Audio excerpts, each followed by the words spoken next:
राम नाम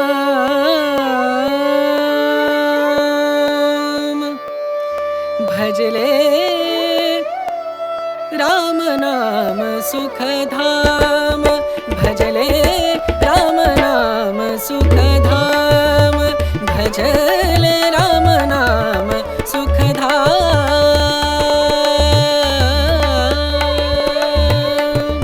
तेरा पूरन हो सब काम तेरा पूरन हो सब काम भजले राम नाम सुखधाम भजले राम नाम सुखधाम।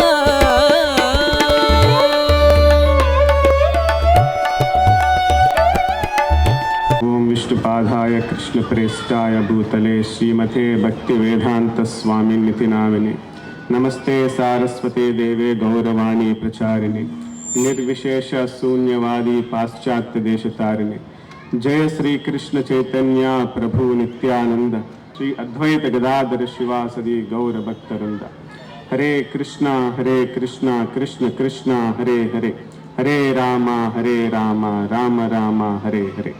అందరూ ఒకసారి చేతులెత్తి ప్రార్థనతో భగవంతుని ఒకసారి మనం కీర్తిద్దాము ఈ హరే కృష్ణ మంత్రంతో.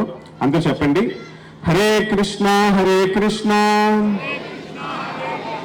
కృష్ణ కృష్ణ హరే హరే హరే రామ రామ రామ హరే హరే. వేదిక ఇంతకుముందు మాట్లాడిన పెద్దలు లక్ష్మి గారు, అలాగే మాట్లాడబోయే రాఘవేంద్ర శర్మ గారికి, ఇక్కడ విచ్చేసిన మన హిందూ బంధువులందరికీ కూడా హృదయపూర్వక నమస్సుమాంజలి. ఈ యొక్క హిందూ సమ్మేళన కార్యక్రమానికి విచ్చేసిన అందరూ కూడా చాలా ఐకమత్యంతో ఈ కార్యక్రమం పాల్గొంటున్నారు. దీన్ని చూసి నాకు చాలా ఆనందంగా ఉన్నది. మనకి మహాభారతంలో కురుక్షేత్ర యుద్ధం ముందు శ్రీకృష్ణుడికి అలాగే పాండవులకి ఒక సమావేశం అవుతుందన్నమాట. ఆ సమావేశంలో అసలు యుద్ధం చేయాలా లేదా అని చెప్పేసి వాళ్ళు చర్చించుకుంటూ ఉంటారు. దానికి శ్రీకృష్ణుడు చెప్తారన్నమాట, పాండవులకి ఇక హస్తినాపుర రాజ్యం చాలా అవసరం. ఒక ఎగ్జాంపుల్ చెప్తారన్నమాట. అడవుల్లో సింహాలు ఉంటాయి. సింహాలకు భయపడి అడవుల్లోకి చాలా మంది వెళ్ళరు. దాని ద్వారా అడవులు నరకకుండా సింహాలు అడవులు రక్షిస్తున్నాయి. అలాగే అడవి లేకపోతే సింహాలు ఊళ్ళోకి వస్తాయి. ఎప్పుడొకప్పుడు ఎవరో పట్టుకుని వాటిని వధిస్తారన్నమాట. ఆ రకంగా చూస్తే అడవి సింహాలు రక్షిస్తుందన్నమాట. అదే రకంగా పాండవులు హస్తినాపుర రాజ్యం, పాండవులు వాళ్ళది క్షత్రియ ధర్మం, వాళ్ళు నిర్వహించాలి అంటే రాజ్యం చాలా అవసరం. లేకపోతే పాండవులకి విలువ లేదు, రక్షణ లేదన్నమాట. అలాగే పాండవులు ధర్మరాజు అన్నమాట. వాళ్ళు రాజర్షులు, అంటే ప్రజలకు ఏది మంచిది ఏది చేయాలి బాగా తెలిసిన రాజులు వాళ్ళు. అటువంటి వారు రాజులుగా ఉంటే కనుక రాజ్యం సుభిక్షంగా సుఖశాంతులతో ధర్మమార్గం ముందుకెళ్తుంది. ఆ రకంగా పాండవులు రాజ్యాన్ని రక్షిస్తారు. సో పాండవులకి రాజ్యం అవసరం వాళ్ళ రక్షణకి, అలాగే రాజ్యానికి కూడా పాండవుల రక్షణ అవసరం అన్నమాట. అదే రకంగా హిందువులు, హిందూ రాజ్యం. హిందువులు మన దేశాన్ని, హిందూ రాజ్యాన్ని రక్షించాలి. ఎప్పుడైతే హిందూ రాజ్యం ఉంటుందో హిందువులకు రక్షణ. హిందూ రాజ్యం ఏంటి అంటే ఏంటి? హిందూ సమాజం. ఇక్కడ సమాజం ఉన్నది. ఇలాంటి సమాజం కలిపితే హిందూ రాజ్యం అవుతుంది. కాబట్టి హిందూ సమాజం చాలా అవసరం హిందువులకు రక్షణకి. ధార్మిక హిందూ సమాజం కేవలం హిందూ సమాజం కాదన్నమాట, ధార్మిక హిందూ సమాజం. హిందువుల్లో చాలా మంది సెక్యులర్లు ఉంటారు, కమ్యూనిస్టులు ఉంటారు అన్నమాట. మన వాళ్ళు మనకే వ్యతిరేకం ధర్మానికి మాట. అలా కాదు, ధార్మిక హిందూ సమాజం మనం స్థాపించాలి. ఈ యొక్క కాలనీ ఉన్నది. ఇక్కడ మనం ధర్మాన్ని ప్రచారం చేసి వాళ్ళని ఆచరించేలా చేసి ధార్మిక హిందూ సమాజం నెలకొల్పితే ఇక్కడ ఉన్న రక్షణ. కాబట్టి ధార్మిక హిందూ సమాజ స్థాపన చాలా అవసరం మనకి. సో దీన్ని స్థాపించాలి అంటే మనకి ధర్మం ఏంటో తెలుసుకోవాలన్నమాట. ముస్లిమ్స్ మన దేశాన్ని ఆక్రమించక ముందు, అంటే కనీసం ఒక 1000 సంవత్సరాల క్రితం మన భారతదేశంలో 7,50,000 గురుకులాలు ఉండేమాట. అందరికీ ఎటువంటి క్యాస్ట్ బయాస్ లేకుండా అందరు గురుకులు ఉండేమాట.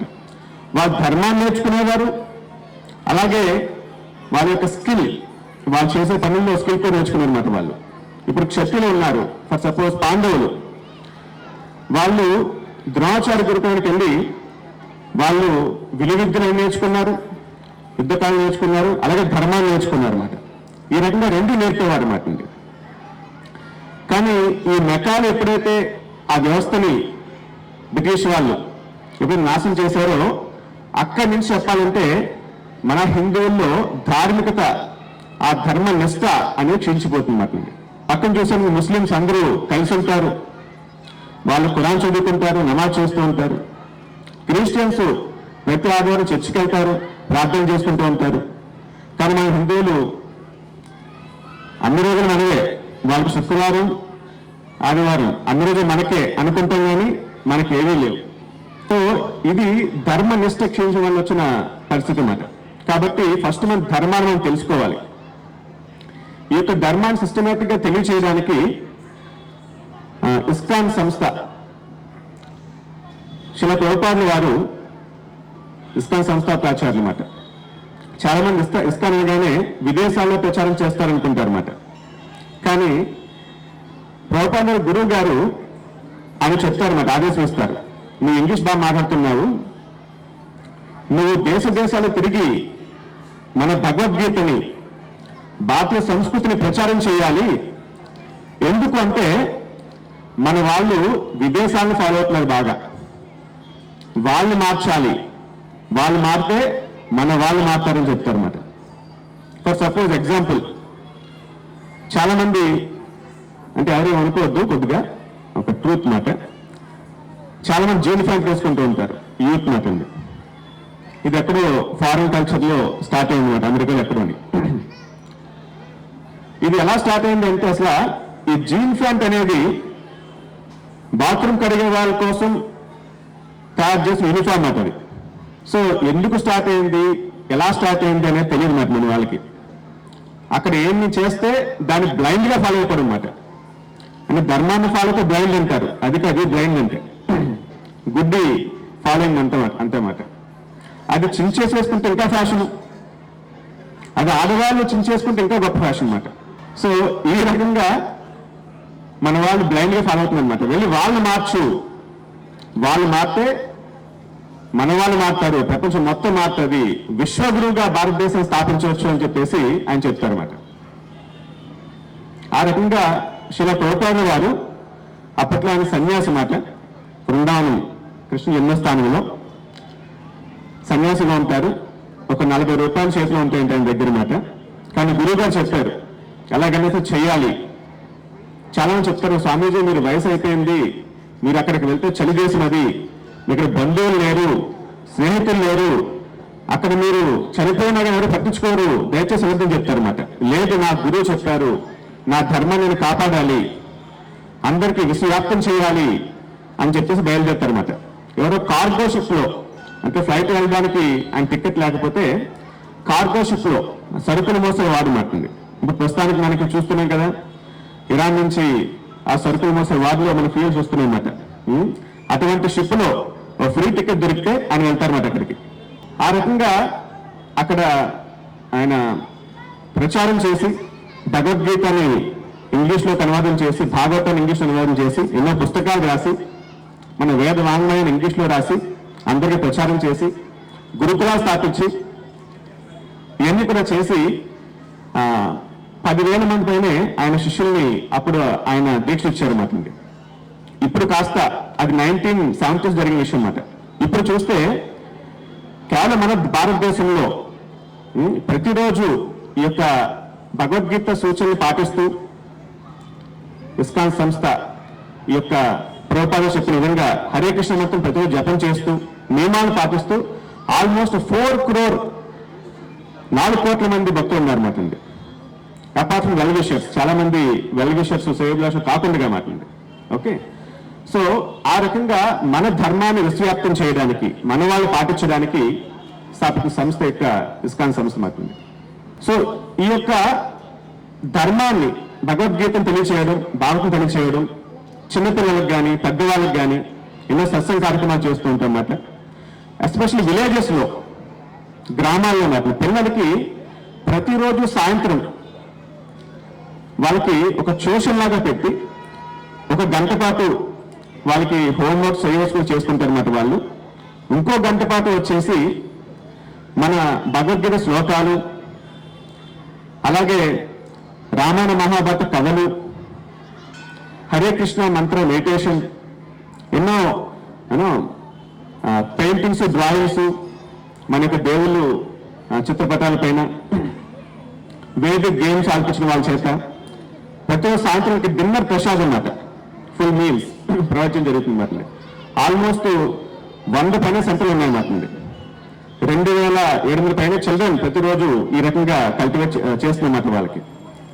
ఈ రకంగా గురుకుల స్థాపన, ఇదేంటంటే రియలైజింగ్ ఓల్డ్ గురుకుల సిస్టమ్ ఇన్ మోడర్న్ డేస్.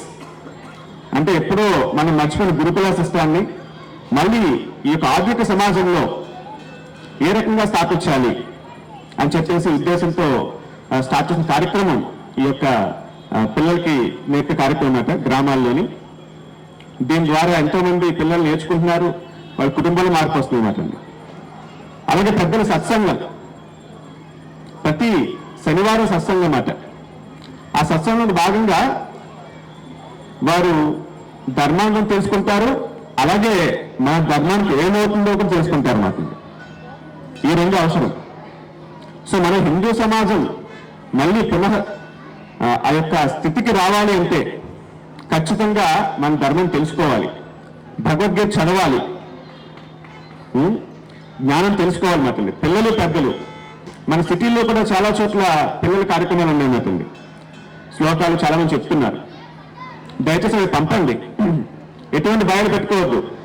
మా పిల్లవాడు చదువు అనగారిపోతుంది, పాడైపోతుంది అనుకోవద్దు. ఇదంతా మన భ్రమ.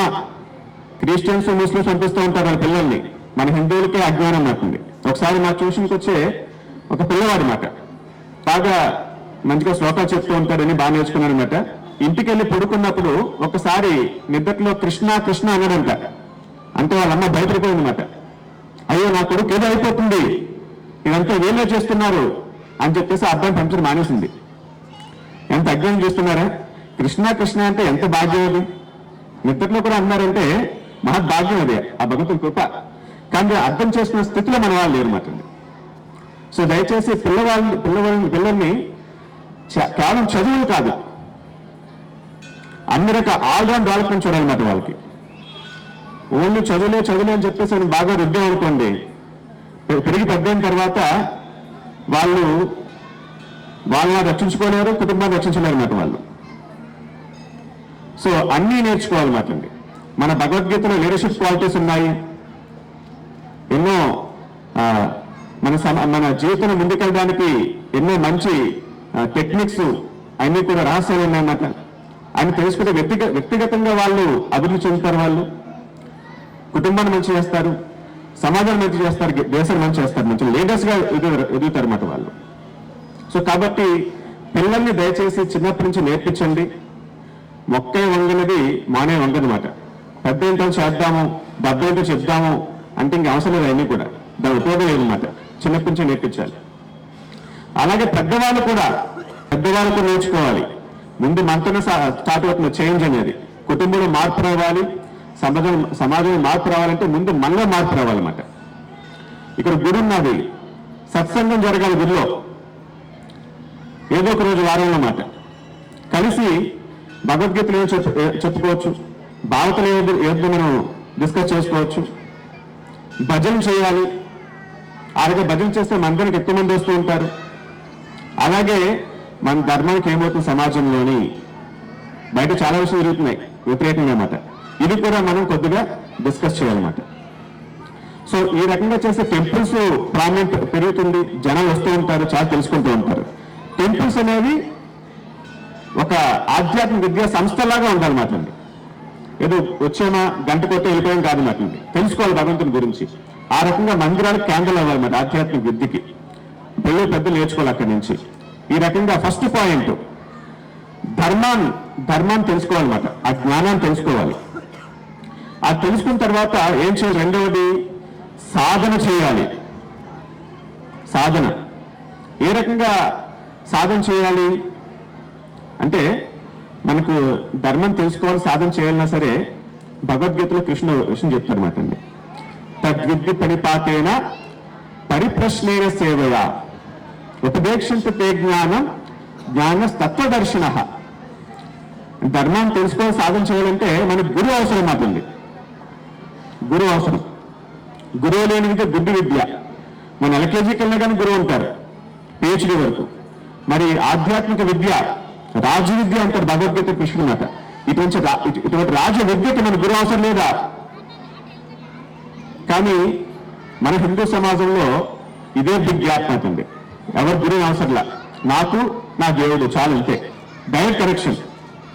కృష్ణుడు ఏం చెప్తున్నాడు? గురువు ఉండాలని చెప్తున్నాడు. లేదు, అవసరం లేదు, నాకు డైరెక్ట్ కనెక్షన్ అంతే భగవంతుడితో. ఇతర ధర్మాలు ఆ రకంగా చేయరు, వాళ్ళకి ఎవరో ఎవరితో చెప్పడానికి. సో దయచేసి ఒక ప్రామాణిక ఆధ్యాత్మిక గురువుని స్వీకరించాలి. ఆయన చెప్పింది వినాలి మనం. దాని ప్రకారంగా ప్రతిరోజు కూడా భగవద్గీత జ్ఞానాన్ని మనం తెలుసుకోవాలి, సాధన చేయాలి. ఎలాగైతే మనం ఇప్పుడు హరే కృష్ణ మంత్ర జపం చేసామో ఆ రకంగా హరినామ స్మరణ. హరేర్నామ హరేర్నామ హరేర్నామే కేవలం కలవు నాస్తియో వ్యతిరన్యత. ఈ కలియుగంలో హరినామాన్ని నుంచి మార్గం ఇంకోటి లేదు అని చెప్పేసి బృహన్నాథపురం చెప్తున్నారండి. ఆ భగవన్నామస్మరణ చేయాలన్నమాట. విష్ణునామస్మరణ, శివనామస్మరణ, నామస్మరణ చేయాలి. అది కలియుగంలో చాలా సులువైన మార్గం. మనం త్వరగా ఆధ్యాత్మిక శక్తి వస్తుంది, భగవన్ కృపకి వస్తుంది. ఇది ఎక్కడైనా చేయొచ్చు. మనం పొద్దునే చేయొచ్చు, మధ్యాహ్నం చేయొచ్చు, రాత్రి కూడా చేయొచ్చు. సో అటువంటి ఫెసిలిటీ కేవలం హరినామం ఉంటుందన్నమాట భగవన్నామ స్మరణలోని. ఆ రకం భగవన్నామ స్మరణ ఖచ్చితంగా చేయాలి మనం. ఇది ఆచరణ.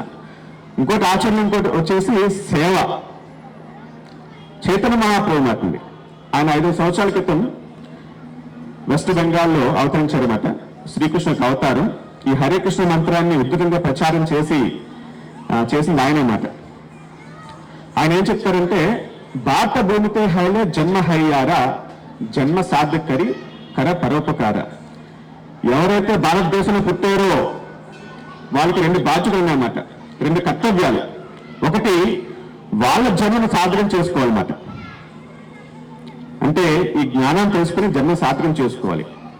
కరో పరోపకార్, ఇతరులకు సేవ చేయాలి.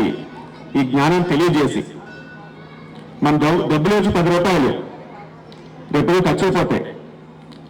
ఏదో బట్టలు ఇవ్వచ్చు, రేపు పోతాయి. మన జ్ఞానాన్ని ఇస్తే వాళ్ళ జీవితాంతం సక్రమ మార్గంలో ఆనందంగా జీవిస్తారన్నమాట. సో ఆ రకంగా ధర్మానికి, దేశానికి సేవ చేయాలి. మనం సాధన చేయాలి, సేవ చేయాలన్నమాట. సో ఈ రకంగా మన జ్ఞానం తెలుసుకోవాలి, మనం సేవ చేయాలి. మూడవది చాలా ముఖ్యమైనది, మన ధార్మిక హిందూ సమాజ స్థాపన చేయాలంటే ఫస్ట్ మన వ్యక్తిగత అభివృద్ధి. అంటే మన ధర్మాన్ని జ్ఞానం తెలుసుకోవాలి, ఆ ధర్మాన్ని ఆచరించి సేవ చేయాలన్నమాట. మూడవది వచ్చేసి మన సమాజానికి మనం ఆల్వేస్ మద్దతుగా ఉండాలి. ఎప్పుడూ కూడా ఎలా మద్దతుగా ఉండాలి అంటే, మన హిందూ వ్యాపారాన్ని మనం ప్రోత్సహించాలి. వాళ్ళ దగ్గర వీళ్ళ దగ్గర చీప్ కోసం అయితే కొనకూడదు. ఆ విషయాలన్నీ కూడా అన్నమాట. పళ్ళు తక్కువ వస్తున్నాయి అక్కడ ఆ మార్కెట్లో, వారి దగ్గర ఇక్కడ తక్కువ వస్తుందని చెప్పేసి దయచేసి అరని కొనొద్దు. కేవలం హిందువులు అయితేనే చూసి కొనండి. 10 రూపాయలు ఎక్కువైనా పర్లేదు, ధర్మాన్ని సేవ అనుకోండి. ఫస్ట్ లో నాకు తెలిసిన వాళ్ళు ముస్లిమ్స్ దగ్గర వెళ్ళారు, కొనేవారు వెజిటేబుల్స్ అయినాయన్నమాట. నేను వెళ్ళి మొత్తం మార్చేశాను. మన దగ్గర చాలా మంచి వెండర్స్ ఉన్నారు. లిస్ట్ ఇచ్చి వీళ్ళ ద్వారా కొనండి అని చెప్పేసి లిస్ట్ అంటమాట వాళ్ళకి. ఓకే, సో ఆ రకంగా మన హిందూ వ్యాపారుల్ని మనం సపోర్ట్ చేయాలి. అప్పుడు మన సమాజం స్ట్రాంగ్ అవుతుంది అన్నమాట. ఓకే, సో సమాజాన్ని మనం గట్టిపరచాలన్నమాట, స్ట్రాంగ్ చేయాలి. అదే రకంగా మన హిందువులు మీరు అయితే గనక సన్యాసిగా మారి సేవ చేయొచ్చు. అందరికీ అది సాధ్యం కాదు, నా వల్ల కాదు అనుకుంటే అట్లీస్ట్ ఒక సైనికుడిలాగా దేశం నిలబడి దేశం రక్షించండి. ఇది నా వల్ల కాదు అనుకుంటే ఎవరైతే దేశానికి ధర్మాన్ని సేవ చేస్తున్నారో అటువంటి సంస్థలకి మనం డొనేషన్ చేసి సపోర్ట్ చేయాలన్నమాట. ఆర్ఎస్ఎస్, విహెచ్పి ఇలా సంస్థలు దేశానికి ధర్మానికి ఎంతో సేవ చేస్తున్నాయి. సో నా వంతు నేను కూడా సేవ చేయాలి అనే మనస్తత్వం ప్రతి హిందూలో ఉండాలి. క్రిస్టియన్స్ చేస్తున్న దశమ భాగం చేస్తూ ఉంటారు అన్నమాట. ముస్లిమ్స్ ఎంత బాగుంటుంది, మన హిందువులందరూ మన దగ్గర పెట్టుకుంటారు అన్నమాట. వాళ్ళతోనే కలిసిపోద్ది మొత్తం అంతా. ధర్మాన్ని సేవ చేస్తే నీకు పుణ్యం, నీకు పవర్ల, నువ్వు ధర్మానికి చేసే సేవే అది నీతో పాటు వస్తుంది. వేరే లోకాలకు వెళ్ళినా కూడా వస్తుందన్నమాట. శాస్త్రంగా నీతో పాటు ఉంటుంది. నువ్వు దగ్గర పెట్టుకున్నావు, నీ పిల్లలు తీసుకుంటారు, ఇంకా వాళ్ళతో వెళ్ళిపోతుంది, నీతో మిగలదు. నువ్వు దేవునికి ఇస్తేనే, ధర్మానికి ఇస్తేనే నీతో ఉంటుంది అన్నమాట. సో దయచేసి హిందువులు అర్థం చేసుకోవాలి. మన హిందూ సంస్థలను అందరూ కూడా సపోర్ట్ చేయాలి, డొనేషన్ చేసినమాట. సో ఈ రకంగా సమాజాన్ని మన సమాజాన్ని సపోర్ట్ చేయాలి. అలాగే ఎవరైతే నాయకుడు మన దేశానికి ధర్మాని కోసం పాటుపడతాడో అటువంటి నాయకుడికే మనం ఓటు వేయాలి కూడా. ఒకసారి విలేజ్లోకి వెళ్ళి, ఒక టౌన్లోకి వెళ్ళి నేను భగవద్గీత నేర్చుకో ప్రచారం చేస్తామంటేని ఒకళ్ళు ఆపేసేసి మీరు ఆ పార్టీ, మీరు ఇక్కడ వద్దు అని చెప్పి చెప్తున్నాను అనమాట. భగవద్గీత ఏం పార్టీ ఉందండి, రాముడికి పార్టీ ఉన్నదా, కృష్ణుడికి పార్టీ ఉన్నదా, శివుడికి పార్టీ ఉన్నదా అని చెప్పి కూర్చొని వచ్చి ఒక గంట క్లాస్ ఇచ్చారన్నమాట. దాంతో ఆయన తప్పైపోయిన స్వామీజీ మీరు భగవద్గీత ప్రచారం చేయని చెప్పేసి చెప్పారన్నమాట ఆయన. సో దయచేసి ధర్మం గురించి చెప్పినప్పుడు, దేశం గురించి చెప్పినప్పుడు ఆ పార్టీ ఈ పార్టీ నుంచి పనికోవద్దు అన్నమాట. ఎవరన్నా సరే మన ధర్మానికి ఎవరు సపోర్ట్ చేస్తారో, మన దేశానికి ఎవరు సపోర్ట్ చేస్తారో వారికే మనం ఇంటి నుంచి బయటకు వచ్చి ఆ రోజు ఓటు వేయాలన్నమాట. అలా మాట్లాడేలా చెప్తున్నారు రకంగా. ఓకే, ఈ రకంగా మన సమాజాన్ని మనం ఇప్పుడు బలపరచాలి. ఈ 3 విషయాలు అన్నమాట. సో ఒకటి, మన జ్ఞానం తెలుసుకోవాలి, ధర్మాన్ని తెలుసుకోవాలి. రెండవది సాధన మరియు సేవ చేయాలి. మూడవది మన సమాజంలో సపోర్ట్ చేయాలి. ఎంతో కొంత రోజుకు ₹1 అయినా సరే సేవ చేయాలి, నా ధర్మాన్ని సపోర్ట్ చేయాలి అనే మనస్తత్వం ప్రతి హిందువులు ఉండాలి ఖచ్చితంగా అన్నమాట. ఓకే, అన్నిటికన్నా ముఖ్యం ధార్మిక హిందూ సమాజం స్థాపన చేయాలంటే ముందు మనం ధర్మాన్ని తెలుసుకోవాలన్నమాట. అందరూ దయచేసి ప్రతిరోజు భగవద్గీత చదవండి. రోజుకి 2 శ్లోకాలు చదివితే చాలు, సంవత్సరం భగవద్గీత కంప్లీట్ చేయొచ్చున్నట్టుంది. భగవద్గీతలో 7 శ్లోకాలు ఉంటాయి. దయచేసి 2 శ్లోకాలు చదవండి ప్రతిరోజు కూడా. అలాగే ఈ యొక్క హరినామాన్ని, ఈ యొక్క హరే కృష్ణ మహామంత్రాన్ని ప్రతిరోజు జపం చేయండి. మనం ఒక్కసారి 7 సార్లు చేద్దామండి ఈ మంత్రాన్ని. జస్ట్ 1 మినిట్ టైం మాట. మీరు కరెక్ట్గా దాన్ని అర్థం చేసుకుని ఆ రకంగా ఎప్పుడైనా ఎక్కడైనా చేయొచ్చు అన్నమాట. అందరూ ఒకసారి చేతులు జోడించి చెప్పండి. ఈ మంత్రాన్ని మనసులో చెప్పకూడదు, బయటికి చెప్పాలి, బయట పలకాలన్నమాట. పలికే శబ్దాన్ని వినాలి. సో మన ఫోకస్, కాన్సన్ట్రేషన్ శబ్దం పైన ఉండాలన్నమాట. ఓకే, హరే కృష్ణ కృష్ణ కృష్ణ హరే హరే, హరే రామ రామ రామ హరే హరే, హరే కృష్ణ కృష్ణ కృష్ణ హరే హరే, హరే రామ రామ రామ హరే హరే, హరే కృష్ణ కృష్ణ కృష్ణ హరే హరే, హరే రామ రామ రామ హరే హరే, హరే కృష్ణ కృష్ణ కృష్ణ హరే హరే హరే రామ రామ రామ హరే హరే హరే కృష్ణ కృష్ణ కృష్ణ హరే హరే హరే రామ రామ రామ హరే హరే హరే కృష్ణ కృష్ణ కృష్ణ హరే హరే హరే రామ రామ రామ హరే హరే. చివరి అందరూ గట్టిగా చెప్పండి. హరే కృష్ణ కృష్ణ కృష్ణ హరే హరే హరే రామ రామ రామ హరే హరే. సో ఈ రకంగా ప్రతిరోజు ఒక 108 సార్లు చేయండి. కేవలం 10 నిమిషాలు లెస్ దాన్ 1% ఆఫ్ డే. ఒక్క శాతం ఎక్కువ రోజు టైంలో. ఈ రకంగా మీకు నచ్చిన భగవంతుని యొక్క నామస్మరణ చేయొచ్చుమాట. శివుడు కానీ విఘ్నేశ్వరుడు కానీ ఎవరైనా సరే, కానీ ప్రతిరోజు చేయాలన్నమాట. ఇది మన సాధన. ఈ శక్తి ఉంటే భగవత్ శక్తి మనతో ఉంటుందన్నమాట. అప్పుడు మన ధర్మాన్ని కానీ మనం కానీ మనం రక్షించడం ముందుకు తీసుకెళ్ళొచ్చు అన్నమాట. సో అందరికీ ధన్యవాదాలు. హరే కృష్ణ. ఛత్రపతి శివాజీ మహారాజు చలవి ధర్మజ్ఞానిని ఖండించి హిందూ రాజ్య స్థాపన కోసం అహరహం తపించి హిందూ ధర్మాన్ని కంటికి రెప్పలా కాపాడారు. కాఠిన్యం, కరుణ చెరోకంట ధర్మరక్షణలో భాగం చేశారు. అలాంటి వేల దృష్టాంతాలలో మనం మచ్చుక్కి ఒకటి చూడబోతున్నాం. ఛత్రపతి సమర్పణ నెల్లూరు ఆశావల్లి రామవరపు డాక్టర్ రామవరపు రవీంద్ర తేజస్వి.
జయము.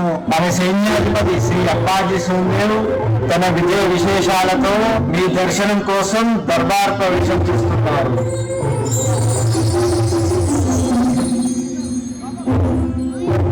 శ్రీ శివాజీ మహారాజ్ కి జయము. మీ సుముఖానికి కొన్ని విజయ కానుకలు. అప్పాజీ సోమదేవ్ ఎంతో గర్వించే మంచిది.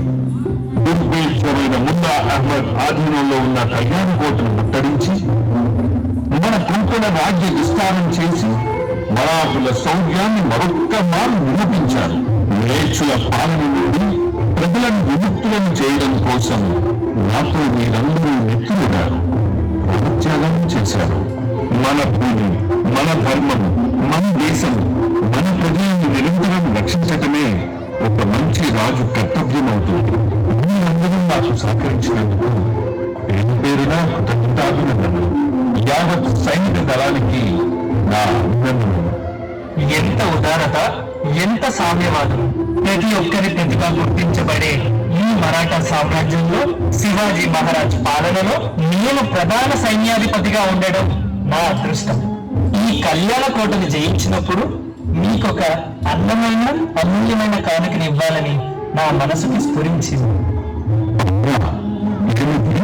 మల్లెవాటిన దాగిన చక్కని చిన్నది సొగసరి శివాజీ మహారాజ్ గారికి సర్వ విధాల ఆనందాన్ని కూర్చగల వంపు సొంపుల వయ్యాడు. కళ్యాణ కోటని పరిపాలించే ముల్లా అహ్మద్ కొడుకు. ఈ అందాల భరణను మీరు దాసిగా వాడుకున్నా సరే, చెలికత్తెగా లేక ఆంతరంగికంగా చేరదీసినా సరే, ఈ కానుక మీకు మహదానందం కలిగిస్తుందని భావిస్తున్నాను ప్రభు. నాలుక కోస్తా. ఈ పని ఇంకెవ్వరు చేసినా ఆ చేతులు తెగిపడేవి. ఆమెను నిర్దయగా లాక్కొచ్చిన వాళ్ళకి మరణదండన విధించేవాళ్ళు. నీకు గల దేశభక్తి, జాతి భక్తి, రాజభక్తి నన్ను ఆ పని చేయకుండా ఆపుతున్నాయి. దేశాన్ని తల్లిగా భావించి ప్రేమించాను. మరి ఆ తల్లి ఒడిలో పెరిగే ప్రతి ఒక్కరూ సోదర సమానులని ఎలా మరిచారు? మహారాజా, తమరు మన్నించారు. ఆ మ్లేచ్చులు మన వారిని హింసించారు, మతం మార్చారు, చంపారు. అదే మన స్త్రీలను చెరిచారు, అత్యాచారాలు చేశారు. అయ్యో, ఎంత హీనంగా ప్రవర్తించారో! లెక్కలున్నాయా ప్రభు? వారికి ఇదే శిక్ష. మహారాజా, ఈ నజరానాతో వారికి బుద్ధొస్తుంది. అది నిజమే కావచ్చు. కన్నుకి కన్ను, పన్నుకి పన్ను అనే ధర్మమనది విధాలు ఆవిర్భవించిన కాలం నుండి ఎవరికి తెలీదా? మన బ్రహ్మలో స్త్రీ మనకు తల్లి, చెల్లి, వందనీయురాలు. ఒక అబలంగా నేను నిరాదరిస్తే ఈ దేశం నన్ను క్షమిస్తుందా? నా తల్లి విజయాబాయి నన్ను అక్కున చేర్చుకుంటుందా? ఆ భవానీ మాత క్రోధ జ్వాలలు నన్ను మార్చి మసి చేయవా? శాశ్వతంగా నా చరిత్రను నేను రాసుకోనా? శివుగా కలత చెందకు నాయన. మన ధర్మం సనాతనమైనది. వేద పురాణ ఇతిహాసాలకి పుట్టినలు. యోగభూమి విశ్వగురు ఎక్కడ నార్యస్తు పూజ్యంతే రమంతే తత్ర దేవతాంగ అనే స్త్రీలారాధన మనం ఎరిగినది. ఎన్నో గొప్ప గొప్ప నాగరికతను కాలగర్భంలో కలిసిపోయిన మన జాతి, ధర్మం, దేశం నిత్య నూతనంగా భాసిల్లుతోంది. అప్పాజీ, ఈ చర్య ఏళ్ల తరబడి సాధించిన ఘనతకు చెంపపెట్టవుతుందని మరిచావా? అమ్ము క్షణం. తల్లులారా, మన ధర్మం ఎంత ఉత్కృష్టమైనదో మన రాబోయే తరతరాలకి తెలియాలి. దేశ రక్షణ కోసం ప్రాణాలుగా ఉండాలి. సమత మమతను పెంచటం, శాంతిని స్థాపించటం ఎంత ముఖ్యమో ధర్మ స్థాపన చేయటం ప్రతి ఒక్కరి కర్తవ్యం కావాలి. మీ పిల్లల్ని శివాజీలా పెంచాలి. పొరపాట్ల మీద పిల్లల పట్ల జరుగుతుంటే తల్లి క్షమిస్తుంది కదా? నా ప్రజలు చేసిన తప్పును మన్నించి నా పిల్ల సోదరుని జననిది కమ్మని వేడుకుంటున్నాను. నీ సౌందర్యం, నీ చంద్రగాయలకే ఆ రూపం అద్భుతం. నా తల్లికి ఇంత చక్కదనం ఉంటే ఈ శివాజీ ఇంకెంత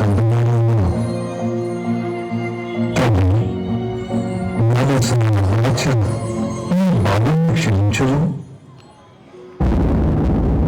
ఆజ్ఞ అబ్బాజీ సోందేవ్ సకల రాజ్య లాంఛనాలతో, సకల గౌరవాలతో మరాఠుల ఆడబడుచు హోదాలో మా మాతృ సమానురాలు, సూర్యుడి సమానురాలైన ఈమెను వారి కోటకు పంపమని మా కోరిక. ఆజ్ఞ.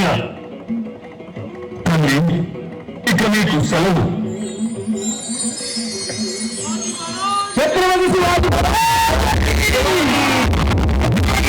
రాజు ప్రజలను కన్నబిడ్డలా చూసుకోవాలి. ధర్మ పాలనతో అందరినీ మెప్పించాలి. ధర్మాన్ని నువ్వు రక్షిస్తే ధర్మం నిన్ను రక్షిస్తుంది. ధర్మో రక్షతి రక్షిత. మనిషి గతించిన చిరస్థాయిగా నిలిచిపోయే పని చేయాలి. అప్పుడు రాజ్యం నిరభోగ్యమవుతుంది. అటువంటి లక్షణాలున్న చక్రవర్తి తదుపరి కాలంలో కూడా ధర్మానికి పొరుగుపట్టి కాపాడి ఛత్రపతి యుగపురుషుడు అయ్యారు.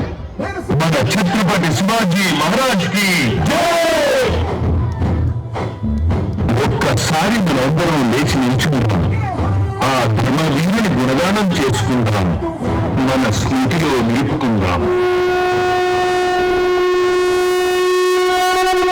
प्रौढ़ प्रताप पुरंदर क्षत्रिय कुलावतंस सिंहासनाधीश्वर राजा श्रीमंत श्री छत्रपति शिवाजी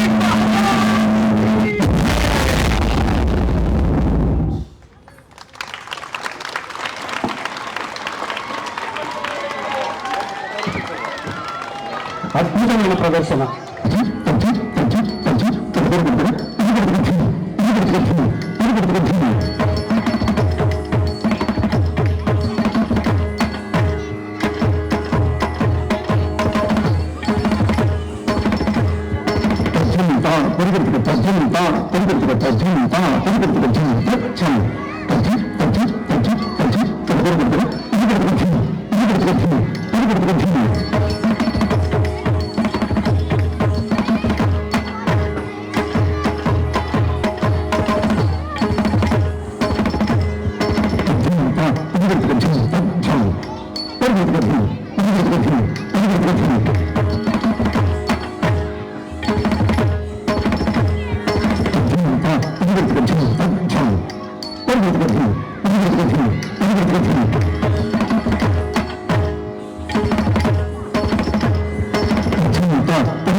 రెడ్డి అన్న గారిచే లక్ష్మీ ప్రసన్న గారికి బహుమతి ఇవ్వబడుతుంది.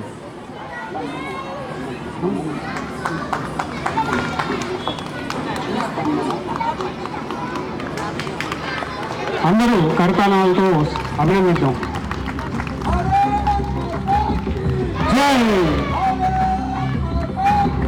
అందరికీ నమస్కారం. పెద్ద పరీక్ష ఇది. ఏంటంటే ఇందాక స్టేజ్ మీద 9 మంది పిల్లలు డాన్స్ చేస్తుంటే కింద 19 మంది రికార్డ్ చేశారు పిల్లలే. వాళ్ళందరూ ఇప్పుడు ప్రైజ్ డిస్ట్రిబ్యూషన్ ఎప్పుడైనా ఎదురు చూస్తున్నారు. ఆ మధ్యలో నన్ను నించోబెట్టి మాట్లాడమన్నారు. మనం 8:30కి భోజనం అంతా అని చెప్పి ముగించాలి. ఇప్పుడు 8:30 అయ్యి ఉంటుంది. ఆల్రెడీ నేను మాట్లాడాల్సిన టైం అయిపోయింది కాబట్టి వెంటనే క్లుప్తంగా పూర్తి చేస్తాను. అయితే ఇక్కడ వేదిక మీద ఉన్న బుచ్చన్న గారు, సహదేవ్ ప్రభుజీ వారికి నమస్కరిస్తూ, బుచ్చన్న గారు వారితో ఉన్న హిందూ సమ్మేళన సమితి అందరికీ పెద్ద అభినందనలు. అందరూ ఒకసారి చప్పట్లు కొట్టాలి.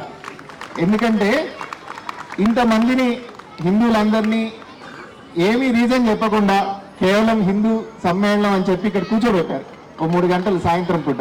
అదొక పెద్ద అచీవ్మెంట్. మనం ఉన్న ఇప్పుడు ఐపీఎల్, టీవీలు, మిగతా అన్నిటి మధ్యలో ఇంతమంది ఇక్కడ కూర్చోవడం, ఇంతసేపు అనేది ఒక పెద్ద అభినందనీయమైన విషయం. తర్వాత మనం ఈరోజు ఇక్కడ ఈ హిందూ సమ్మేళన సమితి అనేది సమ్మేళనం జరగడానికి ప్రధానమైన సందర్భం ఏంటంటే రాష్ట్రీయ స్వయం సేవక్ సంఘ్ 100 సంవత్సరాలు పూర్తి చేసుకున్న సందర్భంగా దేశం మొత్తం మీద కేవలం తెలంగాణలో ఇవాళ ఒక్కరోజే దాదాపు 1000 వరకు కార్యక్రమాలు జరిగాయి. ఇవాళ రేపు ఆ శని ఆదివారాల్లో అన్ని చోట్ల ప్రతి 10,000 మంది ఉన్న చోట కూడా ఇట్లా ఒక హిందూ సమ్మేళనం అని పెట్టి అక్కడ ఉన్న వాళ్ళందరినీ కలిపి ఒక 2-3 గంటల కార్యక్రమం చేయడం జరుగుతుంది. అందులో మనం కూడా ఇక్కడ ఉన్న మీరు చూసే ఉంటారు. పంచవటిలో జరిగింది, మైహోం అవతార్లో జరుగుతుంది, ఇప్పుడు రేపు చిత్రపూర్లో జరుగుతుంది, వెనకాల ఇంకో చోట జరిగింది. ఇట్లా దేశం మొత్తం మీద జరుగుతుంది. కొన్ని లక్షల కాలనీల్లో, బస్తీల్లో ఇలా హిందూ సమ్మేళనం జరుగుతుంది. అయితే మనకు తెలుసు దీనికి రాష్ట్రీయ స్వయం సేవక్ 100 సంవత్సరాల ప్రస్థానం గురించి ఒక 2-3 విషయాలు పరిచయం చేసి నేను ముగిస్తాను ఎక్కువ సమయం తీసుకోకుండా. మనం ఇందాక అందరం శివాజీ సామ్రాజ్యంలోకి వెళ్ళాం, హైందవ సామ్రాజ్యంలోకి. కళ్ళు నీళ్ళు వచ్చేట్టుగా వాళ్ళు చేసిన విన్యాసము, ఆయన చెప్పిన విధానం ఇవన్నీ కూడా చాలా అద్భుతంగా ఇన్స్పిరేషనల్గా ఉన్నాయి. అలానే పిల్లలు చేసిన నృత్యము, అందులో ఉన్నవి ఇవన్నీ కూడా చాలా మంచి మంచి విషయాలు. మనం అందరం ఇట్లా కూర్చుని పిల్లలకి పరిచయం చేయడం అనేది ఒక ప్రముఖమైన విషయం. దాంట్లో మనం అందరం కలిపి సఫలీకృతులు అయ్యామని అనుకుంటాను ఈ కార్యక్రమం ద్వారా. మన దేశాన్ని ఇందాక వ్యాఖ్యాత పరిచయం చేస్తూ ఈ దేశాన్ని దేవభూమి, ధర్మభూమి, కర్మభూమి, పుణ్యభూమి, వీరభూమి అని పిలుస్తారు అని చెప్పారు. ఈ హిందూ భూమిని ఇన్ని రకాల విశేషణాలు ఉన్నది. ఎవరికో కవిత్వం వచ్చు కాబట్టి కవితలు రాయలేదు వాళ్ళు. దీన్ని పొగడ్డానికి ఇవన్నీ చెప్పలేదు. ఈ దేశం దేవభూమి అని ఎందుకన్నారంటే మనకి పాట ఉంది, మరల మరల మాధవుడే ఇతటకు వచ్చి నడయాడేనంట. దేవుడు భూమి మొత్తం మీద ఎక్కడికో వెళ్ళలేదు, భారతదేశానికే 10 సార్లు అవతారం ఎత్తాల్సి వచ్చినా వచ్చాడు. ఈ భూమి మొత్తం కూడా హిమాచలాల నుంచి హిందూ మహాసముద్రం వరకు ఉన్నది మొత్తం కూడా దేవుడు నడిచిన చోటు, అందుకని ఇది దేవభూమి అయింది. దీన్ని కర్మభూమి అన్నాం. ఇక్కడ రాజులు, చక్రవర్తులు, వీరులు, శూరులు ఎంతో మంది జన్మ పొంది ఈ దేశం కోసం పనిచేశారు. ఇవాళ్లే నాకు ఒక సంఘటన తెలిసింది. మనది ఎందుకు వీరభూమి అంటారు అంటే ఒక చిన్న సంఘటన, కానీ అది ఇక్కడ ఉండే కోట్ల మంది ప్రజల యొక్క భావాలను వ్యక్తీకరిస్తుంది. అస్సాంలో ఒక సైనికుడు చనిపోయాడు యుద్ధంలో. చనిపోతే వాళ్ళ ఇంటికి మన కార్యకర్తల బృందం వెళ్ళింది పరామర్శించడానికి. ఆ ఇంటికి వెళ్తే హాల్లో అందరు కూర్చున్నారు, కొంతమంది ఏడుస్తున్నారు, కొంతమంది ఆనందంగా ఉన్నారు.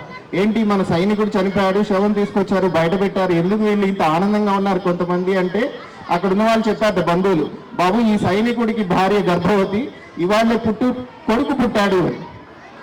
ఆ కొడుకు పుట్టిన ఆనందంలో కొంతమంది బంధువులు ఉన్నారు, తండ్రి చనిపోయిన శవం తీసుకొచ్చి ఇంట్లో ఉంది అని చెప్పి సైనికుడి శవాన్ని వాకిట్లో పెట్టుకుని కొంత దుఃఖపడుతున్నారు. అప్పుడు అక్కడే అంటే ఇది ఎంత విచిత్రమైన స్థితితో చూడండి. ఒక సైనికుడి భార్య తను ఆ రోజే పుట్టిన పిల్లాన్ని పట్టుకుని భర్త శవం ముందు ఇంట్లో కూర్చుని ఉంటే ఈ కార్యకర్త వెళ్ళి అడిగారు. సరే కాసేపు అయిన తర్వాత ఒక ముసలావిడ వచ్చిందిట ఆ హాల్లోకి. అందరినీ తడుముకుంటూ వచ్చిన తర్వాత ఆవిడ కళ్ళు కనపట్టలేదు. వచ్చి కుర్చీలో కూర్చున్న తర్వాత ఈ బాబుని తీసుకెళ్లి ఆవిడ చేతిలో పెట్టారు. చేతిలో పెడితే ఆవిడ తడుగుతూ అడిగింది, బేటాయా అమ్మాయా అబ్బాయా అని అడిగిందిట. అడిగితే అబ్బాయి అని చెప్పాట ఆ పక్కనున్న ఆయన. చెబితే ఆవిడ ఆ పిల్లాన్ని దీవిచ్చింది. ఏమనంటే బడే హోకర్ ఫౌజ్ మే జాओ కామ్ ఆనా అంటే పెద్ద అయిన తర్వాత సైన్యంలో చేరి దేశానికి ఉపయోగపడు అని ఆ ఒక్కరోజు బిడ్డని ఆ తల్లి దీవించింది. అయితే మనకి హిందీ అర్థమైతే తెలుస్తుంది. కామానా అంటే సైనికుల కుటుంబాల్లో భాష ఏంటంటే కామ్ కర్నా నహి, కామ్ చేయడం కాదు, కామ్ ఆనా అంటే దేశం కోసం చచ్చిపో అని చెప్పడం, దేశం కోసం బలిదానం ఇవ్వడం. ఒక్కరోజు పుట్టిన బిడ్డకి ఆ సైనికుడి మామగారు అట్లాంటి ఆశీర్వదించినంటే ఆ కుటుంబంలో ఎంత దేశం కోసం నిష్ట ఉంటుంది. అయితే ఈ కార్యకర్త అడిగాట, అమ్మా నువ్వు కొడుకు అబ్బాయి అని చెప్పావు కాబట్టి ఫౌజ్ మే జానా దేశ్కో కామ్ ఆనా అని చెప్పావు, అదే అమ్మాయి అయితే ఏం చెప్పేదానివి అని అడిగాట. ఇలా కుతూహలం పట్టుకోలేక. అయితే ఆవిడ చెప్పింది, అమ్మాయి అయ్యింటే కనుక ఫౌజీకో షాదీ కర్నా దేశ్కో కామానా అని చెప్పేవాడిని, వీరమాత అవ్వు సైనికుడిని పెళ్లి చేసుకుని, అందుకని దీన్ని వీరభూమి అన్నారు. ఊరికే కవిత రాయడం వచ్చు కాబట్టి అనలేదు. దీన్ని పుణ్యభూమి అన్నారు. ఎందుకన్నారు? ఇక్కడ మనం పొద్దున్నే గుళ్ళో చేసేదేంటి, దేవుణ్ణి సుప్రభాతం చెప్పి నిద్ర లేపుతాం, రాత్రి ఏకాంత సేవ చేసి పడుకోబెడతాం. కేవలం హిందువులు మాత్రమే దేవుణ్ణి నిద్రపుచ్చుతారు, లేపుతారు కూడా. కౌసల్య సుప్రజారామాన్ని నిద్ర లేపుతారు, మళ్ళీ సాయంత్రం పూట ఏకాంత సేవి పడుకోబెడతారు. దేవుణ్ణి సహజంగా మన ఎదుర్కొన్నా ఉన్న గర్భగుడిలో ఉన్న ప్రాణ ప్రతిష్ఠ చేసిన దేవుడితో మనం నిత్యం మాట్లాడతాం. ఆయన ముందు వెళ్ళి మన బాధలు చెప్పుకుంటాము. ఆయన దృష్టి మన మీద పడితే మనం జన్మ ధన్యమైంది అనుకుంటాం, మన సమస్యలు తీరుతాయి అనుకుంటాం. అటువంటి సజీవంగా ఉన్న దేవుడితో మాట్లాడగలిగే హిందూ జాతి మనది. అట్లాంటి జాతికి మనం వారసులం. అయితే ఇంత గొప్ప జాతి కూడా మన మీద ఇక్కడ మనం ఇలా హిందూ జాతి అని చెప్పుకుని మాట్లాడుకునే స్థితిలో మీ అందరికి కూడా అనుభవంలో ఉండుంటుంది. దాదాపు ఒక 10-15 సంవత్సరాల క్రితం హిందూ అని చెప్పుకోవాలంటేనే భయంకర పరిస్థితి. అసలు ఇలాంటి సభ జరగదు. నా స్వానుభవమే ఉంది. ఒక గుడికి వెళ్ళి రామజన్మభూమి గురించి యజ్ఞం చేస్తున్నాము, పాంప్లెట్ ఇస్తాము అంటే ఇది రిలీజియస్ పాలిటిక్స్ కి ప్లేస్ కాదు, మీరు గుడిలోకి రావడానికి లేదు ఈ పాంప్లెట్ ఇవ్వడానికి అని చెప్పి నా మొహాన్ని పాంప్లెట్లు కొట్టి బయటకు పంపించిన ఎక్స్పీరియన్స్ నాకుంది హైదరాబాద్లోనే, ఎక్కడో కాదు. గుడికి రాముడికి సంబంధం లేదు అని చెప్పే స్థితి నుంచి ఇంతమంది మేము ఒక సభ పెట్టుకుని హిందూ సమ్మేళనం జరుగుతున్నాము అంటే దీని వెనకాల ఆ సంఘం చేసిన కృషి ఉంది. అయితే ఇటువంటి ఇంత గొప్ప మహోన్నత భూమి, మనం ఇంత పొగుడుకున్న భూమి కూడా ఎందుకు ఆ స్థితికి వచ్చింది అంటే ప్రపంచంలో లేని శక్తులన్నీ కూడా ఇక్కడికి వచ్చి యుద్ధాలు చేశాయి. బర్బేరియన్లు, హూనులు, షకులు, ముస్లింలు, ఖిల్జీలు, గోరీలు, మహమ్మద్లు, తుగ్లక్లు, తర్వాత బ్రిటిష్ వాళ్ళు, ఫ్రెంచ్ వాళ్ళు, డచ్ వాళ్ళు, పోర్చుగీస్ వాళ్ళు, ప్రపంచంలో ఉన్న ప్రతి వాళ్ళు ఇక్కడికి వచ్చారు. ఇక్కడున్న వైభవాన్ని దోచుకోవడానికి, దీన్ని నాశనం చేయడానికి పని కట్టుకుని ఇక్కడికి వచ్చారు. అయితే వాళ్ళందరినీ మనం కలిపేసుకోగలిగాం. మనకున్న పరాక్రమ శక్తి, ఆ ఉన్న విశేషణాల మూలంగా దాన్ని అంతటినీ మనం జీర్ణం చేసుకోగలిగాం. అయితే సంవత్సరాల తరబడి, వేల సంవత్సరాల తరబడి జరిగిన ఈ దాడి మూలంగా కొన్ని వ్యవస్థలు దెబ్బతిని మనం వాళ్ళకి లొంగిపోయే స్థితి ఒక 1000 సంవత్సరాల క్రితం వచ్చింది. అప్పుడే బ్రిటిష్ వాళ్ళు మనని పాలించడం, ఆ తర్వాత ముస్లింలు పాలించడం జరిగిన తర్వాత చివరికి మనం ఏ స్థితికి వచ్చాము అంటే హిందువులు అంటే ఒక పేరు వచ్చింది. ఏంటంటే తప్పల తక్కడ. వీళ్ళు ఏ నలుగురు ఎప్పుడు కలుస్తారంటే ఎవరైనా చచ్చిపోతేనే కలుస్తారు మొయ్యడానికి, లేకపోతే వీళ్ళందరూ ఒక చోటికి రావడం అనేది అసంభవం. కప్పల తక్కడ తెలుసు కదా, 10 కప్పలు వేస్తే వాడు వెళ్ళిపోతుంటాడు, మనం తూచలేం దాన్ని. ఒకటొస్తే ఇంకోటి వెళ్ళిపోతుంటాడు, 2 అడుగులు పైకి వెళ్తే 3 అడుగులు కింద పడిపోతుంటాడు. ఇట్లాంటి కప్పల తక్కడ అనిపించుకునే హిందూ సమాజం ఉన్నప్పుడు దీని గురించి 100 ఏళ్ల క్రితం 1925లో విజయదశమి రోజు, అంతకుముందే డాక్టర్జీ 1889లో పుట్టారు. ఆయన వివిధ సంస్థల్లో పనిచేశారు, విప్లవాత్మక సంస్థల్లో, రాజకీయ సంస్థల్లో, ఇట్లా వీటన్నిటిలో పనిచేసిన తర్వాత ఆయనకు ఒకటి అనిపించింది, వీళ్ళందరికీ సమాధానం ఏంటంటే మనం ఎవరో తెలియాలి, మనం హిందువులం అని తెలియాలి, మన వీరభూమి అని తెలియాలి, మన కర్మభూమి అని తెలియాలి. మనం ఎంత వీరభూమి అంటే అన్ని దాడులు తట్టుకున్న తర్వాత కూడా, తరతరాలు అయిన తర్వాత కూడా మనం ఇవాళ కూర్చుని కృష్ణుణ్ణి, రాముణ్ణి కథలుగా, డాన్స్ గా చూస్తున్నాము అంటే మన నరనరాల్లో ఆ సంస్కృతి జీర్ణం చేసుకుంది. కాబట్టి మనం ఇప్పుడు ఇక్కడ వాటిని చెప్పుకోగలుగుతున్నాం. అట్లా ఆలోచించినప్పుడు మళ్ళీ స్వాతంత్రం పోకుండా ఉండాలంటే ఏం చేయాలి అంటే మనం ఎవరో తెలియాలి అని చెప్పి రాష్ట్రీయ స్వయం సేవక్ సంఘాన్ని స్థాపించారు. రాష్ట్రీయ స్వయం సేవక్ సంఘ్ అంటే కేవలం చిన్న పిల్లలతో, ఒక 5 మంది పిల్లలతో నాగపూర్లో ప్రారంభమైంది. ఆయన డాక్టర్ చేశారు. 36 సంవత్సరాల వయసులో దేశం కోసం వైద్యం చేద్దామని చెప్పి శాఖని ప్రారంభం చేశారు. శాఖా కార్యక్రమం మీ అందరికీ, కొంతమంది కార్యకర్తలకి అనుభవంలో ఉండుండొచ్చు. నేను ఒక చిన్న సంఘటన చెప్తా, ఎలా ఉంటుంది అంటే మనం ఈ దేశం కోసం పని చేయాలి, ఈ దేశంలో అందరూ ఒకటే. నేను పొద్దున్నే లేస్తే భారత్ మాతాకి జై అంటాను. నన్ను ఈ మధ్య ఒక ఆవిడ అడిగింది, ఒకళ్ళ ఇంటికి వెళ్తే, నేను ఒక ఆశ్రమం పనిచేస్తుంటాను, దాంట్లో అడిగింది, మీరు ఆశ్రమం పనిచేస్తుంటారు కదా, మీరు ఏ మంత్ర సాధన చేస్తారు అని. అంటే నేను పంచాక్షరి అన్నాను. పంచాక్షరి అంటే ఓ శివ, ఓం నమ శివాయ అని చేస్తారా అని అడిగింది. అంటే కాదమ్మా, నేను వందే మాత్రం అని చేస్తాను అని. అంటే సంఘంలో మొత్తం దేశానికి 140 కోట్ల హిందువులకి నేర్పింది ఏంటంటే వందే మాత్రం. వివేకానంద చెప్పాడు, రాబోయే 100 ఏళ్ల పాటు ఇంకేం దేవుడిని పట్టించుకోవద్దు, వందే మాత్రం అని పూజ చేయండి, భారత మాతను అర్థం చేసుకోండి, భారత మాతను పూజించండి.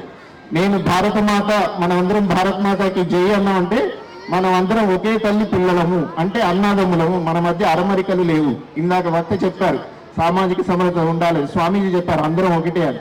ఇట్లా మనకి చెప్తూ వస్తున్నారు, కానీ మనం కొన్ని మర్చిపోయాం, కాబట్టే సమస్యలు వస్తున్నాయి.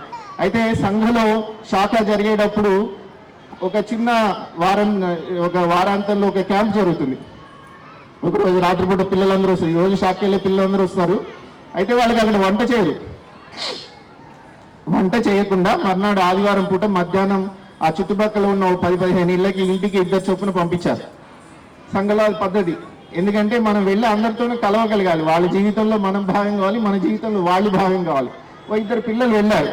2 యువకులు ఒక ఇంటికి వెళ్ళిన తర్వాత ఆ ఇంట్లో అమ్మ వంట చేసి పెట్టింది, మధ్యాహ్నం భోజనం పెట్టింది. ఆ 2 కూర్చున్నారు, భోజనం చేస్తున్నారు. అది చాలా నీళ్లుగా ఉంది ఆ అన్నం, తినడానికి సహించలేము, కలపడానికి కూడా భరించలేము, అలా ఉంది ఆ అన్నం. అయితే వీళ్ళిద్దరూ వెళ్ళారు, ఆ అమ్మ పెట్టింది, చేశారు, ఇబ్బంది పడ్డారు, పైకి ఏమీ కనపడకుండా భోజనం చేశారు. అయిపోయింది. భోజనం చేసిన తర్వాత ఆ ఇంటి తల్లి అడిగింది, బాబు, ఆవిడకి అర్థమైంది వీళ్ళు ఇబ్బంది పడుతున్నారు, ఏదో తేడా ఉంది, కానీ చెప్పట్లేదు, గౌరవప్రదంగా ఉన్నారని చెప్పి, బాబు ఎలా ఉంది, మీకు ఏమన్నా ఇబ్బంది అయిందా అని అడిగింది ఆవిడ. అడిగితే ఈ పిల్లాడు, ఏం లేదమ్మా బాగానే ఉంది, చాలా బాగుంది అని. అంటే ఆవిడ అన్నంలో నీళ్ళు పోసి వేడి చేసి గంజిలాగా పెట్టి దానికి మిరపకాయ, ఉల్లిపాయ ఇలా పెట్టి ఇచ్చింది. సో వీడు తిన్నాడు, అయిపోయింది. ఇతనికి జీవితంలో ఎప్పుడు అలాంటి తినుండడు వీళ్ళ ఇంట్లో. అయితే ఆవిడ చెప్పిందిట ఏమనంటే, బాబు ఏం అనుకోవద్దు, మేము రోజు ఇంట్లో వంట చేసుకోము, నేను అందరి ఇళ్లలో పని చేస్తాను, పాచి పని చేస్తాను, రోజు వాళ్ళ ఇంట్లో పెట్టింది తెచ్చి తింటాము. ఇవాళ మీరు అతిథి వచ్చారు కాబట్టి మీకోసం నేను వంట చేశాను, చాలా సంవత్సరాల తర్వాత నేను వంట చేశాను కాబట్టి సరిగ్గా రాలేదు అని చెప్పింది. అంటే నాకు చెప్తే నీళ్ళు వస్తాయి కన్నీళ్ళు. సో అంటే ఈ దేశం కోసం పని చేసే వాళ్ళ కోసం పని చేయాలని చెప్పి ఆ తల్లి అనుకుంది. అడుక్కు తెచ్చుకుని భోజనం చేసే వాళ్ళు కూడా దేశం కోసం పనిచేసే వాళ్ళకి భోజనం పెట్టాలనుకున్నారు. అట్లాంటి వాళ్ళని వెతుక్కుంటూ సంఘ కార్యకర్తలు వాళ్ళ ఇంటికి వెళ్ళారు. ఇదంతా జరిగింది ఎలా జరిగిందంటే కేవలం శాఖలో నేర్పే కార్యక్రమాలు ఆ నిర్వహణలో ఉండేది. ఇట్లానే అనేక సంఘటనలు.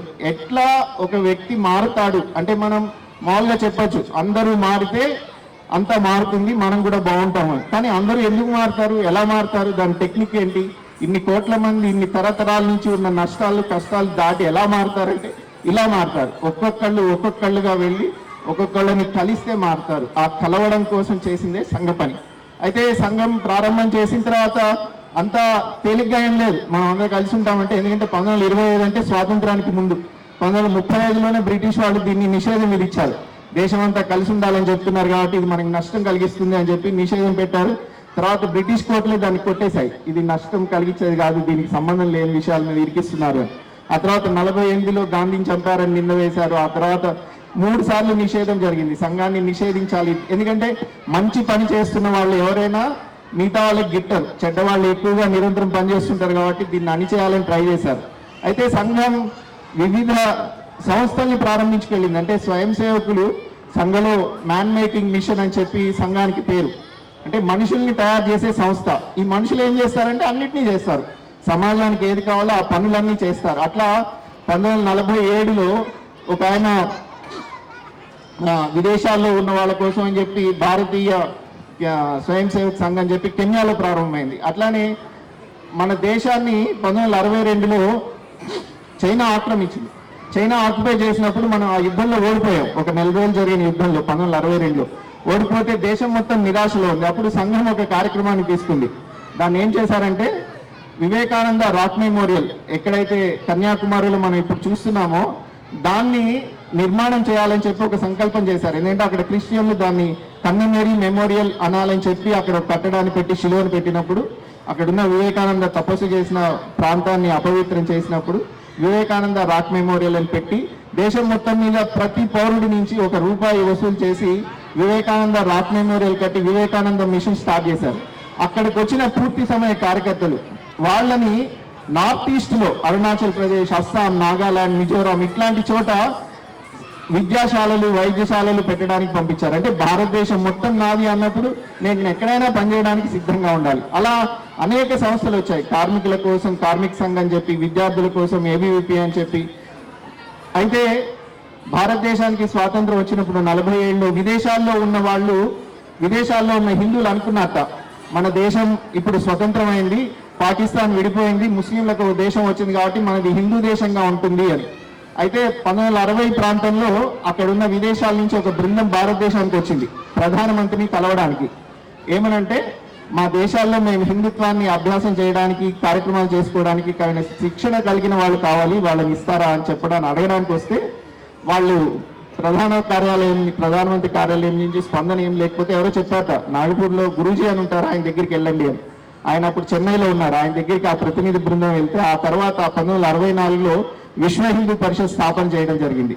విశ్వ హిందూ పరిషత్ 1964లో స్థాపించినప్పుడు చెప్పారు హైందవ సోదరా సర్వే అని చెప్పి హిందువులందరూ సమానము, ఏమాత్రం తేడా లేదు, నా మంత్రమే సమానత అని చెప్పి ఒక నినాదం స్వామీజీలందరి చేత చేసి విశ్వ హిందూ పరిషత్ దేశం మొత్తం మీద స్వామీజీల్ని కలుపుతూ ధార్మిక క్షేత్రంలో పనిచేస్తారు.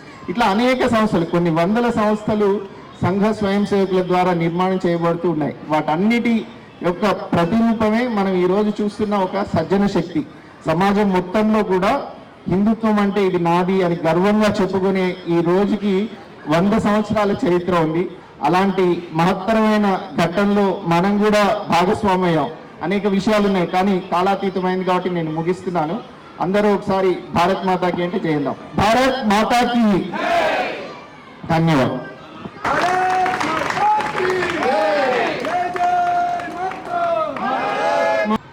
శివపురి హిందూ సమ్మేళన సమితి తరఫు నుంచి వారికి కూడా ప్రత్యేక ధన్యవాదాలు.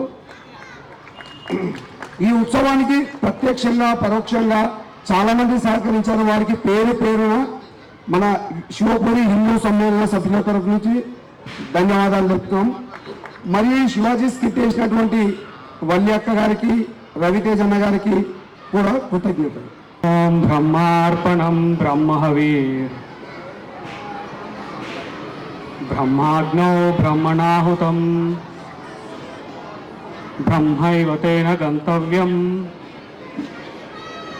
బ్రహ్మకర్మ సమాధినా. ఓం సహనావతు సహనౌ భునక్తు సహ వీర్యం కరవావహై తేజస్వినావధీతమస్తు మా విద్విషావహై. ఓం శాంతి శాంతి శాంతి.